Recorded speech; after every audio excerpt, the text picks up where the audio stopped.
Chosen one, anchor your spirit to what I am about to say right now. That restlessness you have been carrying, the one that makes no sense because from the outside everything looks fine, I need you to stay with me. The enemy has been working overtime in the last 72 hours for one reason, and one reason only. He knows what gets released the moment you understand what this season actually is. Because it all shifts from here. The confusion, the spiritual static, the feeling that you are somehow moving backward even when you are doing everything right. It does not end because you finally get it together. It ends because heaven already scheduled this interruption before you ever pressed play. You did not find this message by accident. The algorithm did not bring you here. God did. This is a divine appointment written before the foundations of the earth, and you are standing at the edge of a threshold that is about to change the entire trajectory of what comes next.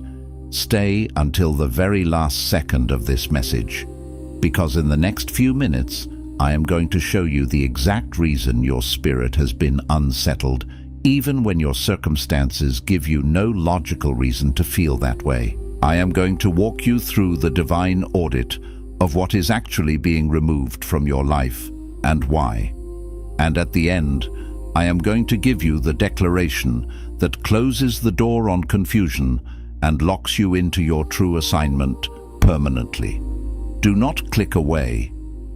Your future self is begging you to finish this, because if you leave before the verdict, you will keep misreading this season as punishment when it is actually the most precise realignment of your entire life. I know what the last 72 hours have felt like.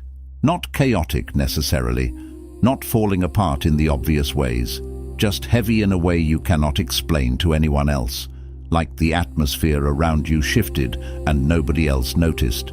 Maybe you have been going through the motions this week, showing up, performing, producing, doing what is required, but behind closed doors you sit in the silence and feel a hollow distance between where you are and where you know you are supposed to be. Or maybe you woke up at 3 hours in the morning this week and just lay there staring at the ceiling with a feeling so deep in your chest it felt less like anxiety and more like longing, like something inside you is grieving a version of your life you have not even lived yet. You feel like you are outgrowing things. Conversations that used to feel comfortable now feel like wearing clothes that no longer fit. Rooms that used to energize you now drain you. People you love, genuinely love. But notice you are no longer moving in the same direction. And instead of that clarity feeling like freedom, it feels like loss. You feel spiritually restless, disconnected from purpose, pulled towards something you cannot yet name. And in that suspended space, in that tension between what was and what has not yet arrived, the enemy has planted a very specific lie. Listen to your thoughts right now. He is telling you that the restlessness is a warning sign, that you feeling out of place is evidence you made the wrong choices, that the relationships fading and the doors closing are God withdrawing his favor because somewhere along the way you moved too far from what he had for you. He is replaying that moment. Maybe the moment you walked away from something you once called your purpose. Maybe the season you went quiet spiritually, stopped pressing in, stopped believing as fiercely as you once did. Maybe the relationship you let go, the opportunity you did not take, the version of yourself you abandoned somewhere in the middle of trying to survive. The accuser is telling you that the distance you feel right now is the consequence of that moment, that you are circling back through a wilderness you should have been done with already. But I need you to hear what the word actually says about this moment. Isaiah 43:18 through 19 says, "Forget the former things, do not dwell on the past. See, I am doing a new thing. Now it springs up. Do you not perceive it? I am making a way in the wilderness and streams in the wasteland." Listen to that. God is not asking you to figure out what went wrong. He is not asking you to trace back through your failures to locate the source of this tension. He is telling you to stop looking behind you, because what is forming in front of you requires your full attention. The way is already being made. The streams are already being cut through the dry ground. But you will miss it entirely if you spend this season convinced you are being disciplined instead of directed. This is not punishment. This is precision. The heaviness you feel is not the weight of God's disappointment. It is the weight of a season completing. It is the pressure of a chrysalis, the tension right before the form breaks open into something it could not have been earlier. The relationships fading are not losses. They are releases. The doors closing behind you are not God locking you out. They are God ensuring you cannot go back to what would have capped your ceiling. You are not starting over. You are being repositioned. And that moment when you went quiet, when you stepped back, when you stopped striving the way you used to strive, the enemy called that weakness. God called that obedience.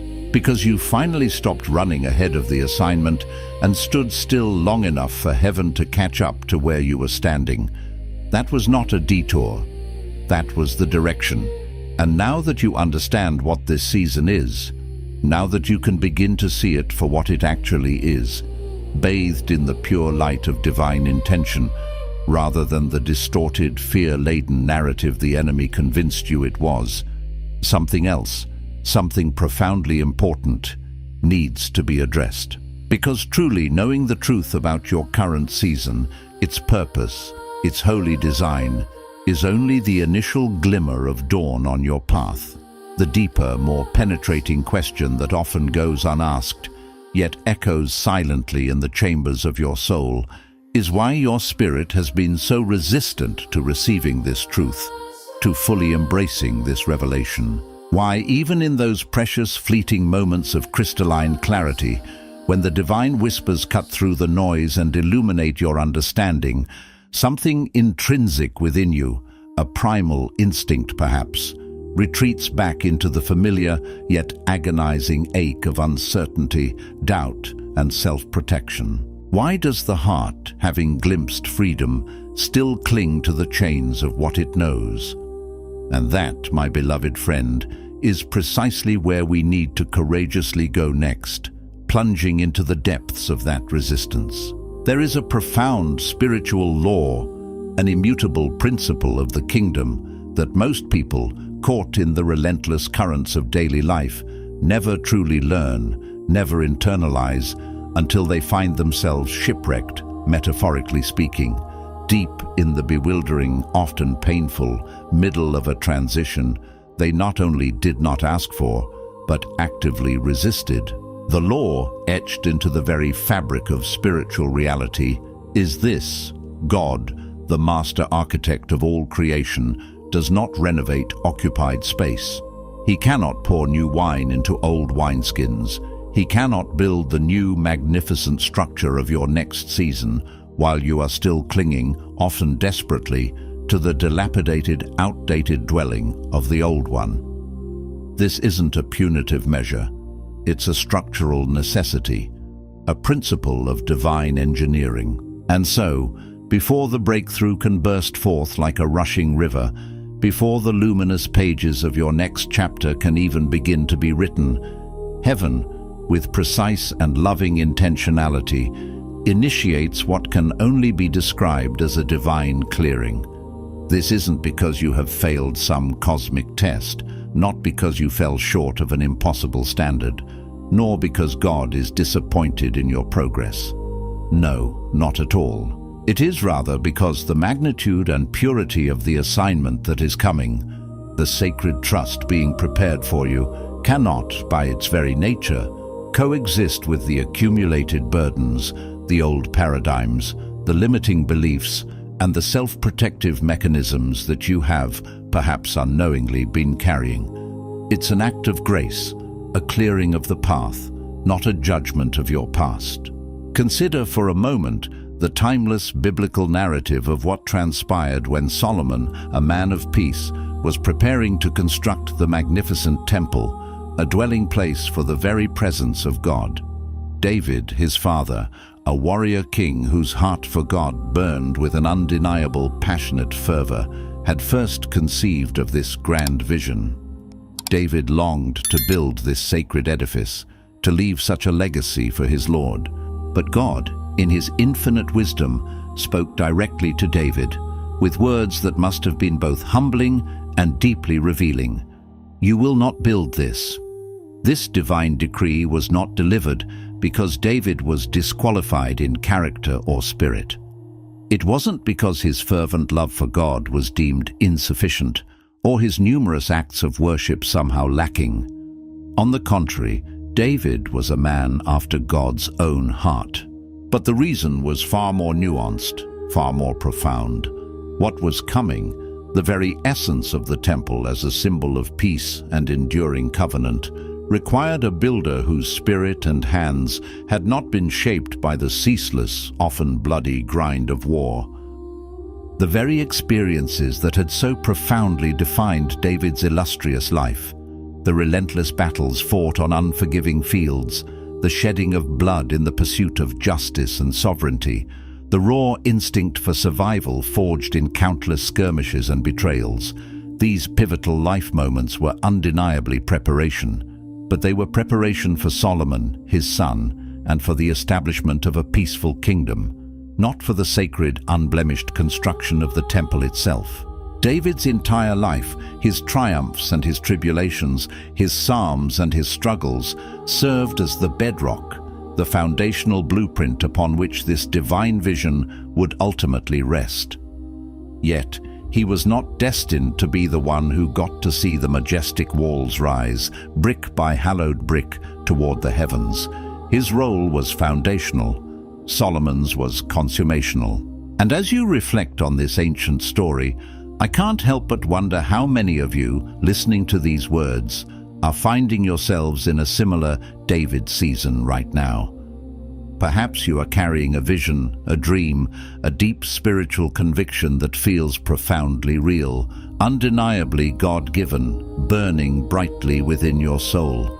Yet, you are quietly, perhaps secretly, grieving that you have not been permitted to build it yet, to bring it to tangible manifestation. You might be watching others, seemingly with less experience, less sacrifice, less time spent enduring the arduous tests of the wilderness, step effortlessly into spaces, roles, or opportunities that you feel with every fiber of your being were meant for you.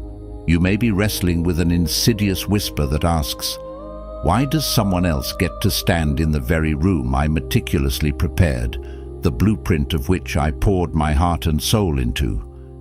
This can be one of the most agonizing tests of faith and patience, feeling as though your anointing is being held in reserve, your gifts placed on a shelf, while others seemingly bypass the crucible you've endured.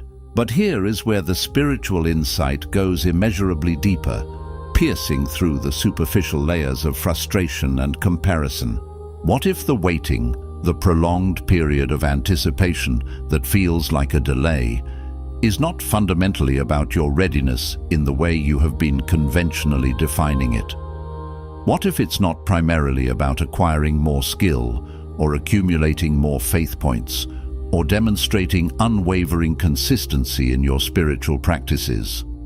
What if the delay, which often feels like a divine withholding, is actually, and far more profoundly, about the stripping away, the meticulous dismantling of the part of you that would inevitably build this thing, this sacred assignment, for the wrong reasons altogether?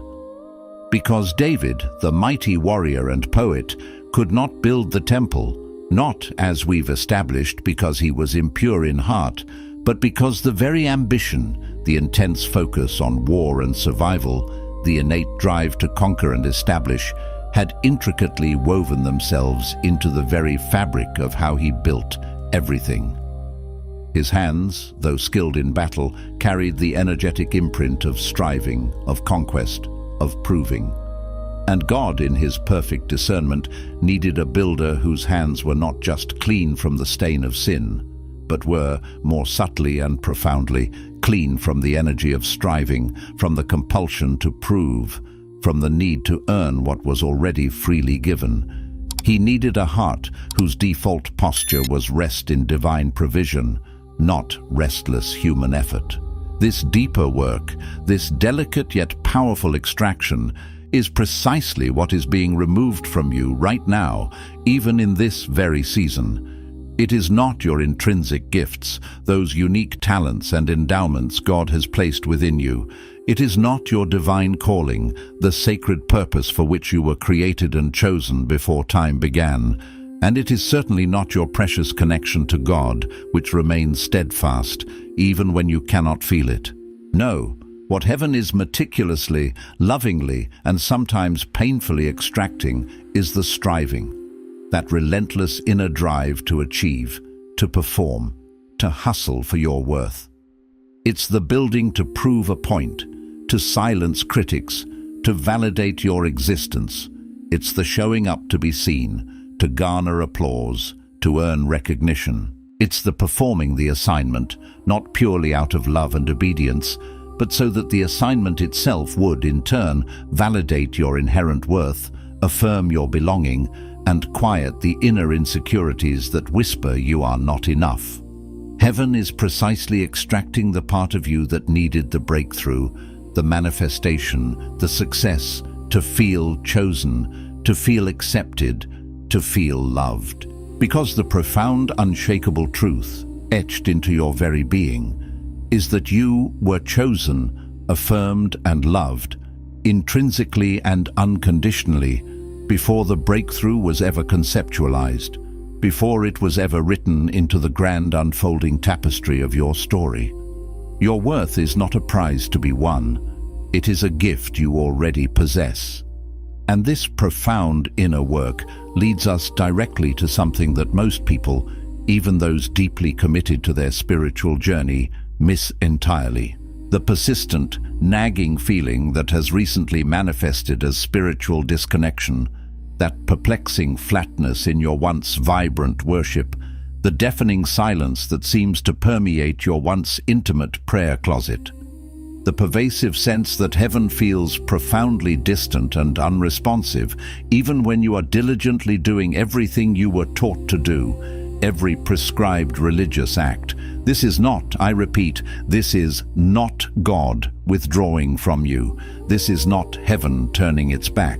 Instead, this is God, in His infinite wisdom and relentless love, refusing to meet you in the shallow end of your faith anymore.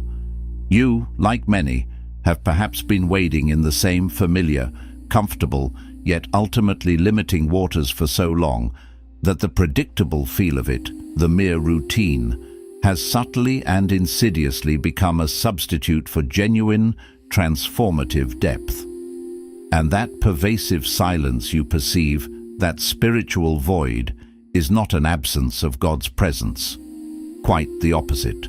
The silence, though initially disorienting and uncomfortable, is a sacred, profound invitation. It is God, the boundless ocean of all being, saying with gentle yet firm resolve, I am no longer going to be found precisely where you keep looking, in the predictable and the comfortable. Come further in. Launch out into the deep with me. Peter, the passionate, impulsive fisherman who would become the rock of the early church, understood this pivotal truth through direct, lived experience. When he and his weary companions had toiled throughout the entire night, casting their nets again and again, catching nothing but empty air and the cold dawn, Jesus did not merely appear on the shore and offer to fix the methods Peter was already exhaustively employing. He did not suggest a more efficient technique for netting fish in the familiar, shallow waters where Peter was an undisputed expert. No, Jesus, with a profound and simple command that defied all logic and experience, said, "Launch out into the deep." And the ensuing miracle, the overflowing catch that threatened to break their nets and sink their boats, was not merely a consequence of the new geographical location. The true, deeper miracle was in the profound act of obedience itself, the audacious faith that required Peter to move past the very place where he felt competent, where his experience, his skill, and his rational understanding were his guiding lights. Because in the familiar shallow waters, Peter could confidently trust his own hard-earned expertise, his years of maritime knowledge, his physical prowess. But in the deep, vast, unpredictable waters, stripped of all familiar anchors, all he had left, the only thing holding him, was the pure, unadulterated, authoritative word of Christ. That radical shift from self-reliance to divine reliance was the true breakthrough. And make no mistake, my friend, that is precisely where you are standing in this very moment. You are being asked by the loving hand of the divine to courageously move past the place where your accumulated experience, your past successes, your meticulously catalogued failures, your carefully constructed understanding of how things should work are enough to sustain you. You are being called to move past the place where your track record, your impressive resume of spiritual accomplishments or endurance still gives you a false sense of confidence or security. You are being summoned in no uncertain terms into the deep, into the boundless unknown, where the only thing, the absolute only thing holding you, sustaining you, and propelling you forward is what God Himself has irrevocably spoken, not what you have previously produced, not what you have diligently earned, and certainly not what you can intellectually grasp or empirically prove. It is a journey into radical trust. Coming up in just a moment, a revelation that will truly shift your perspective, the hidden agreement, the silent vow you unconsciously made with yourself during your last painful season. The one that, at the time, felt like profound wisdom, a necessary boundary, a mature act of self-preservation. Yet that very agreement has, ironically and insidiously, been the most significant, often invisible thing slowing your forward movement, acting as an unseen anchor in the spiritual realm. Stay with me, for this truth holds the key to unlocking your next step.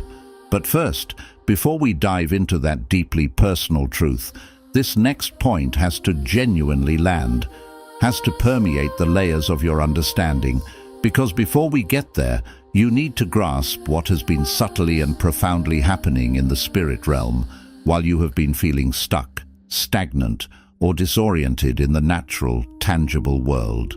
There is a deeply significant word in Scripture, a profound concept often overlooked: kairos. It is the rich Greek word that denotes not just time, but a specific, appointed, divinely orchestrated, perfect moment in time. This is distinct from chronos, which is the more familiar, linear, and steady march of hours, days, weeks, and years, the measurable, quantifiable passage of time. Kairos is inherently different, operating on a higher, spiritual dimension.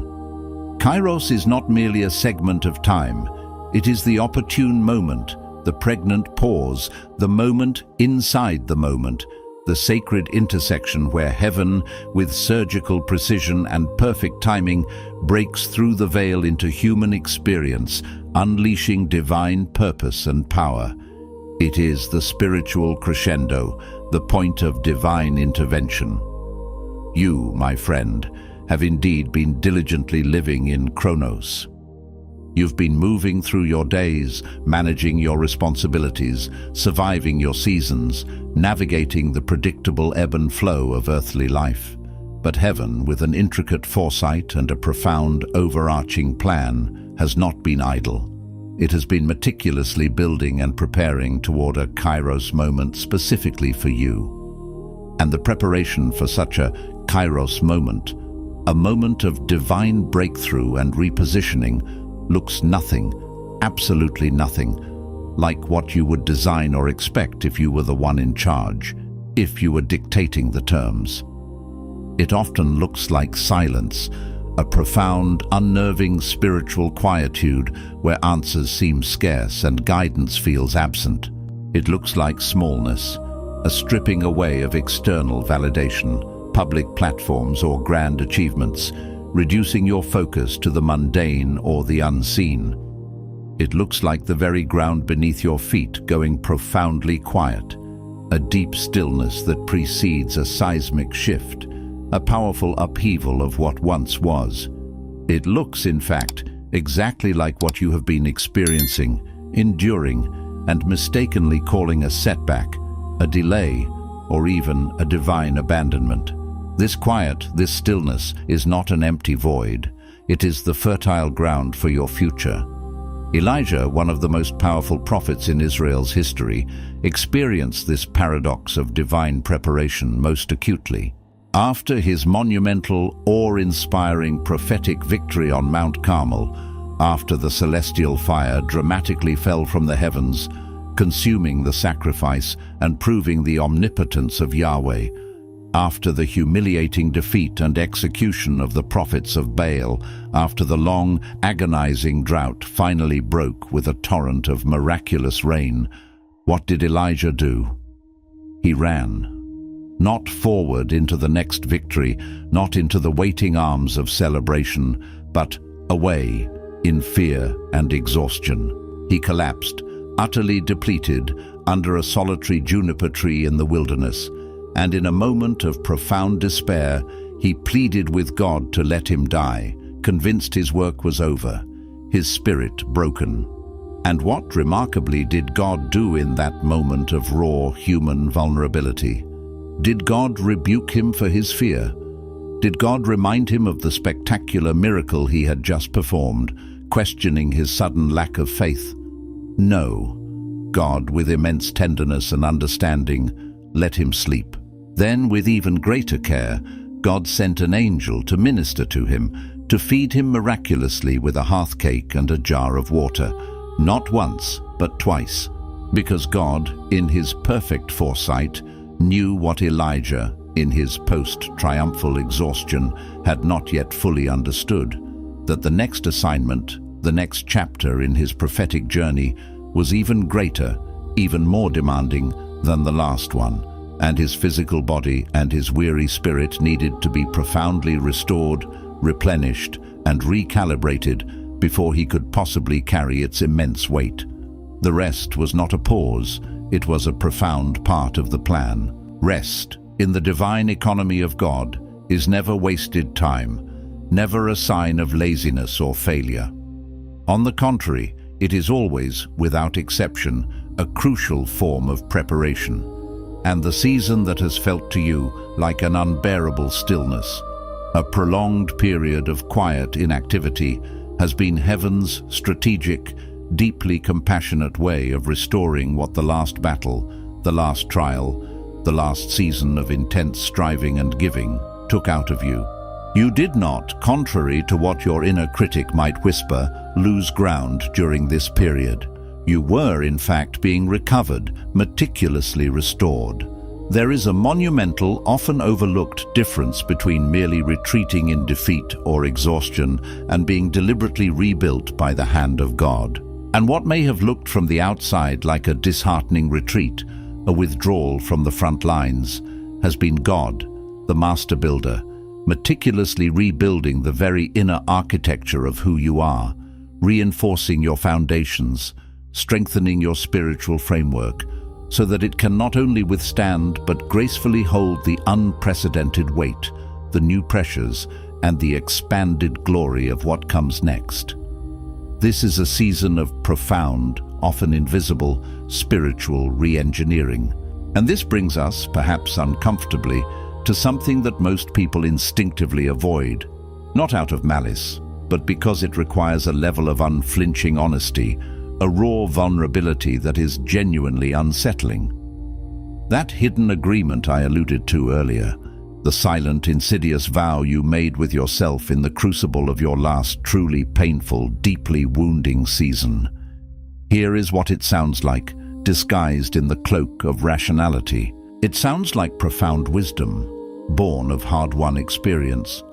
It sounds like setting healthy boundaries, a necessary act of self-preservation. It even sounds like spiritual maturity, a prudent acknowledgement of past mistakes. But underneath these seemingly virtuous justifications, at its very root, it is a binding vow, a sacred oath you took with yourself in a moment of profound hurt. It sounds something like this, echoing in the quiet chambers of your heart. I will not trust that completely again. I will not open that door again, not to that specific dream, that kind of vulnerability, that depth of expectation. I will not believe for that specifically again, because the last time I did, the last time I dared to hope with such abandon, it cost me more than I knew how to carry. It shattered me in ways I didn't think I could recover from. And so, in the aftermath of that pain, you adapted. You learned out of a fierce, self-protective instinct to believe in a smaller, safer, more manageable version of what God could do in your life, for your life. Not because you ceased to believe in God Himself. You never stopped that. Your faith in His existence and His general goodness remained intact. But you quietly, perhaps imperceptibly, stopped believing that God would do the specific thing, the audacious, heart-wrenching, vulnerable thing your heart has been too afraid to even name out loud, too scared to truly desire again. You learned, as a survival mechanism, to be grateful for what you had without ever truly being expectant for what could be. You learned to worship God with heartfelt praise, but without the bold, specific petition that once flowed freely from your spirit. You learned to trust God in a general, overarching sense, trusting His sovereignty, His goodness, His eternal plan, while simultaneously, unconsciously, protecting yourself from trusting Him in a particular, vulnerable, deeply personal way that could, once again, expose your heart to potential pain. This subtle shift built an invisible wall. That vow, that unspoken, deeply ingrained agreement you made with yourself in the midst of your profound grief and disillusionment, is the ceiling that now limits your spiritual altitude, the invisible barrier that prevents the full influx of heaven's provision.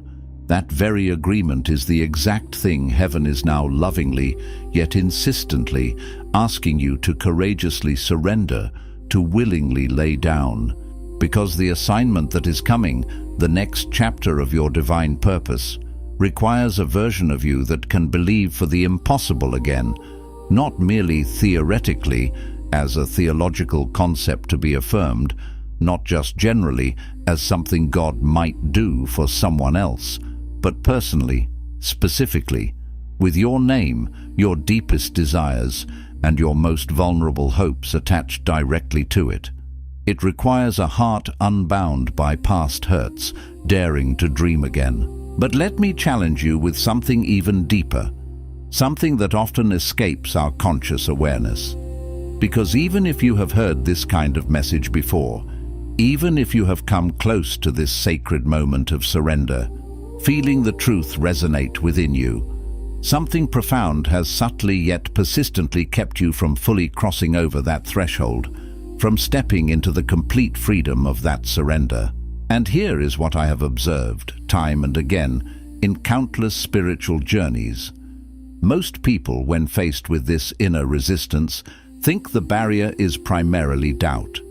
They believe that if they could just muster more faith, believe harder, pray longer, fast more consistently, if they could just try harder. In some spiritual discipline, the breakthrough would finally come, the dam would break. But that, my friend, is not what has been truly standing between you and your next, between your present reality and your promised future. The deepest, most insidious barrier is not, fundamentally, doubt about God's ability, His willingness, or His love.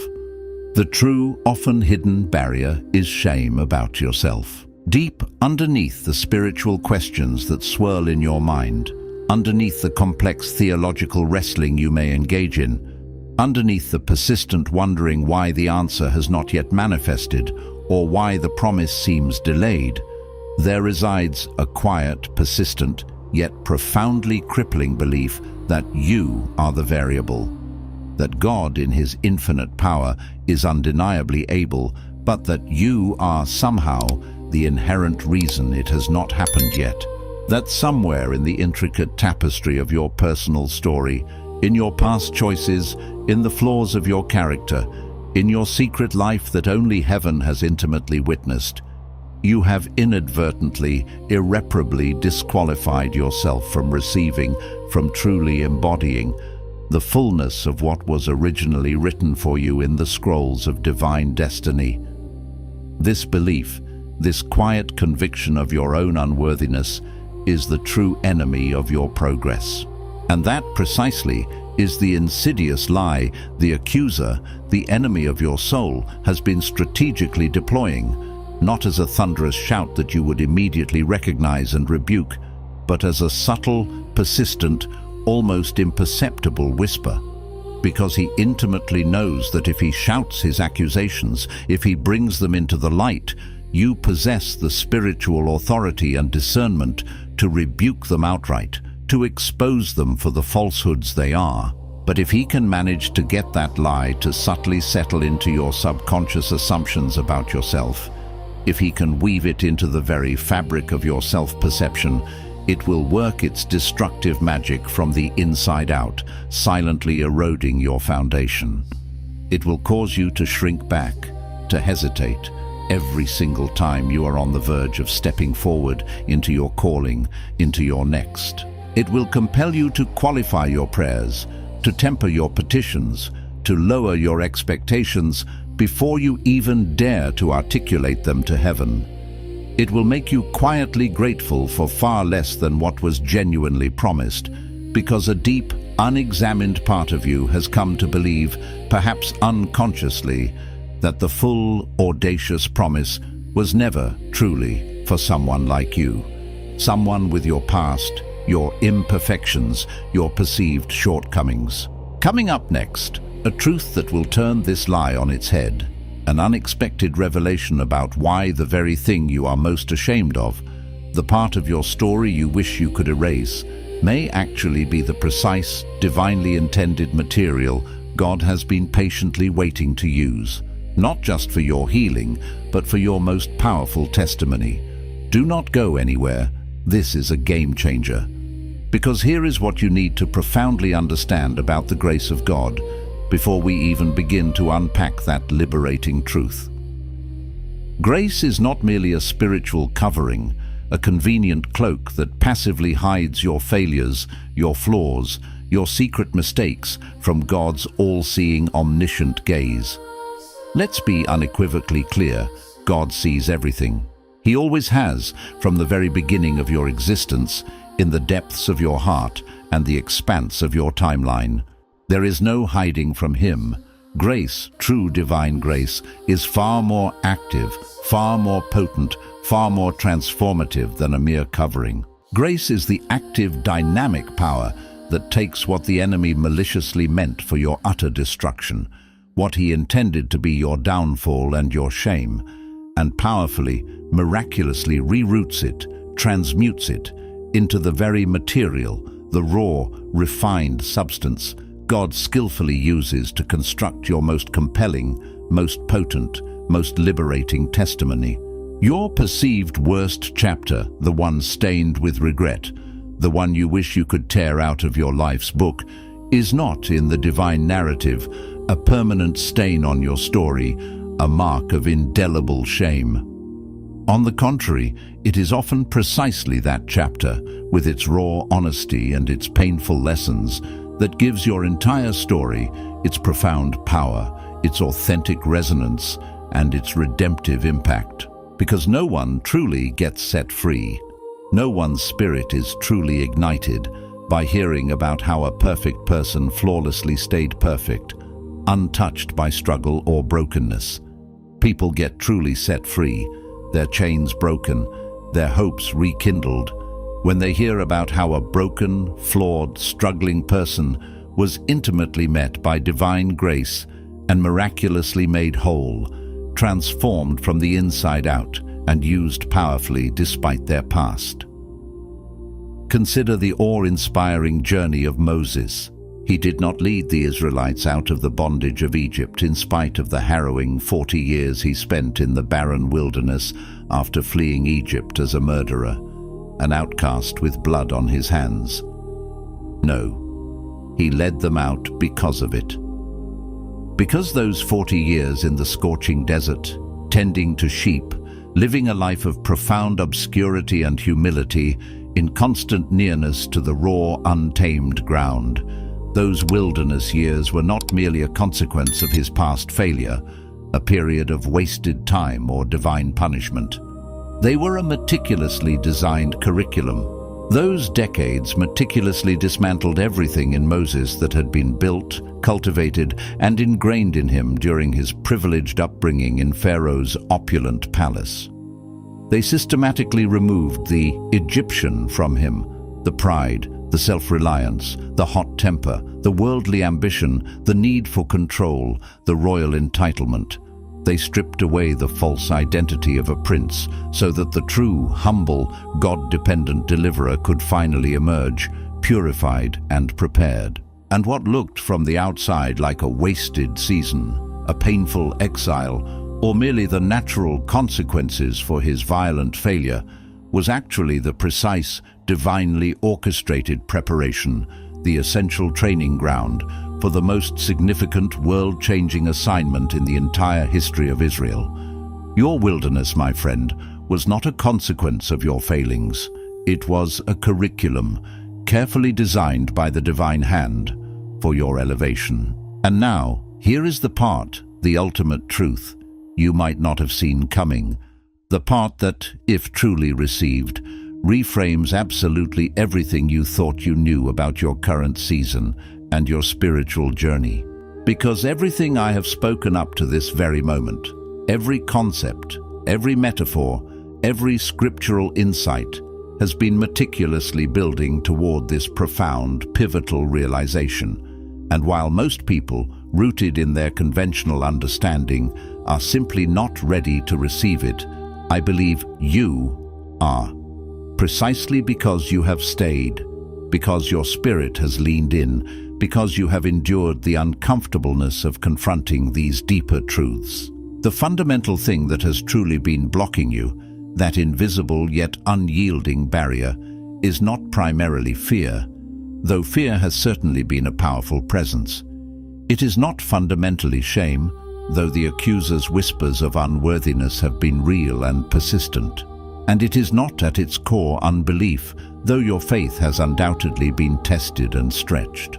While all of these are real, and they have been acutely present in your journey, they are not the root, the foundational obstacle. The deepest, most pervasive root is this, and let it penetrate your spirit.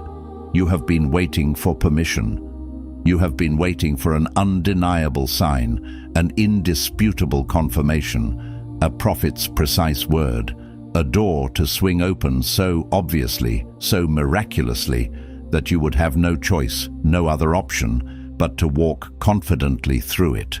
You have, in essence, been asking God to make the decision so utterly clear, so utterly risk-free, that faith would not actually be required, or at least only a minimal, comfortable form of faith. And in doing so, in this quest for absolute certainty, you have subtly but profoundly confused divine preparation with spiritual paralysis. You have been so profoundly committed to not missing God, so terrified of making a misstep, that you have, ironically, stopped moving altogether, ceased all forward momentum, waiting for a clarity that faith by its very nature bypasses.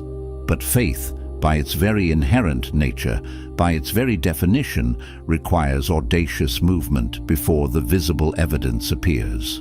The majestic 11th chapter of Hebrews, the Great Hall of Faith, does not recount stories of those who received what was promised and then believed. On the contrary, it explicitly says they acted on what was promised, they moved in obedience, they journeyed forth, and often they never received the full, tangible manifestation in the natural realm during their lifetime, and yet they were still counted righteous for the believing itself, for the courageous act of faith-filled movement. Abraham left his homeland. He did not know where he was going, only that God had called him. He left. Noah built an ark on dry land, an absurd proposition in a world that had never seen rain. He built.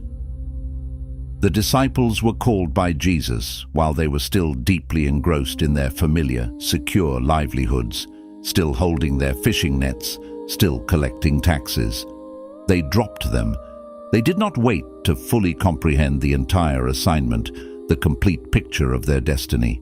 They moved toward the voice, they stepped in obedience, and the profound understanding, the deeper revelation, came to them in the walking, in the journey itself. The journey became the revelation. You, my friend, you have the voice. You have had it, echoing in your spirit, prompting your heart, for far longer than you consciously realize, far longer than you've given yourself credit for. The question, therefore, was never whether God was speaking, whether heaven was communicating its divine intentions for your life. The question, the pivotal inquiry upon which your entire next season hinges, is whether you are willing to move, to take that courageous step of obedience, before the full picture is unequivocally clear, before every detail is laid out, before every what if is answered. And the answer to that deeply personal question, that is the sturdy, unshakable hinge upon which everything else, every future breakthrough, every divine alignment, every destined opportunity swings. Your response is the lever of transformation. This, then, is precisely where the real, unadulterated transformation genuinely begins. Not in passively receiving a new, electrifying prophetic word, not in experiencing another fleeting wave of spiritual fire or emotional inspiration, but in making a clear, unshakable decision, today, in this very present moment, before you close this video, before the profound feeling of conviction inevitably fades, and before the seductive familiarity of your current circumstances pulls you, once again, back into the gravitational pull of the known, to stop waiting for absolute certainty, for a foolproof guarantee, and to start moving with deliberate intention in radical, unwavering obedience to the whisper you have already heard. Because the threshold you are standing at right now, the precipice of your next season, is not passively waiting for your perfect readiness, for you to have every skill polished, every doubt vanquished, every question answered. It is, with divine impatience, waiting for your response. And that response does not have to be loud, demonstrative, or dramatically visible to the external world. It is, fundamentally, a profound internal surrender that happens first in the quiet, sacred sanctuary of your own heart, long before it ever becomes tangibly visible, before it manifests in the natural realm. It is that precise, liberating moment when you finally stop arguing with what God has already unequivocally decided about you, about your worth, your calling, your destiny, and simply, wholeheartedly agree. You agree to His truth over your own doubts, His love over your own shame. Hear this with every fiber of your being. You are not too late. You have not missed it. The season of your life that felt like profound loss, that felt like an interminable desert, was not a deviation or a setback. It was, in the grand design of heaven, precisely the season that qualified you, prepared you, and forged you for what is coming next. The relationships that painfully faded away, leaving voids in their wake, did not signify abandonment. They strategically created the essential space, the necessary emptiness for divine connections that are perfectly aligned with your future. The doors that, with agonizing finality, closed in your face were not rejections. They mercifully removed the myriad of lesser options that would have inevitably divided your focus, diluted your energy, and detracted from your highest purpose. The profound silence you experienced, the season of stillness and waiting, did not signify absence.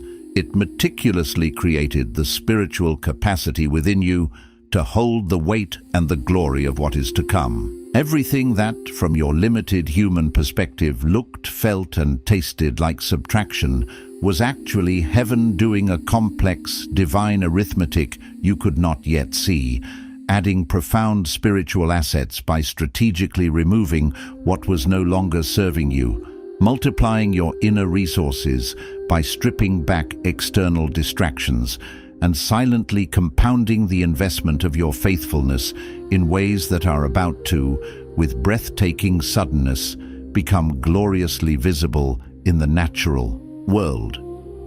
Your alignment is not somewhere in the distant future, vaguely coming. Your alignment is here. It is a present, tangible spiritual reality that awaits your recognition and your step of faith. And the only thing left, the final crucial step, is for you to walk confidently, obediently, into it. Place your hand on your heart right now, feel the beat of life within you, and with every ounce of conviction you can muster, declare this truth with me, out loud if possible, for there is power in confession. I release the vow I made when I was hurt. I release the ceiling I set on what God could do in my life. I release the shame I have carried about the chapters I wished looked different. I am not disqualified. I am not forgotten. I am not behind. I am exactly where heaven needs me to be, for what heaven has already prepared for me. I break agreement with every lie that told me I was the variable. I break agreement with every whisper that said the full promise was for someone else. I declare that my wilderness was a curriculum, my silence was preparation, and my stillness was not retreat. It was the ground being made ready. I move forward today not because I have all the answers, but because I trust the one who does. I am chosen. I am called. I am covered. And what God has written for my life, no delay, no detour, no enemy, and no version of my own fear can erase. It is already done. The victory is secured, the breakthrough established, and your future sealed in the heart of God. Now, if this message reached you today and something profound in your spirit shifted, something broke open within you while you were watching and listening, do not let it stop here. Do not let this moment be merely a fleeting inspiration. Share this with someone who is currently in the middle of a challenging season they are profoundly misreading, someone who is calling their struggle an ending when it is, in fact, a powerful, divine repositioning. Leave a comment below and tell me what broke open for you today, because your authentic testimony in the comment section becomes someone else's permission to believe, someone else's blueprint for hope. And if you are not subscribed yet, do it now, because what is coming in this channel is not just content, it is continuation. It is the unfolding narrative of truth and transformation. And you are going to want to be here for every single piece of what comes next.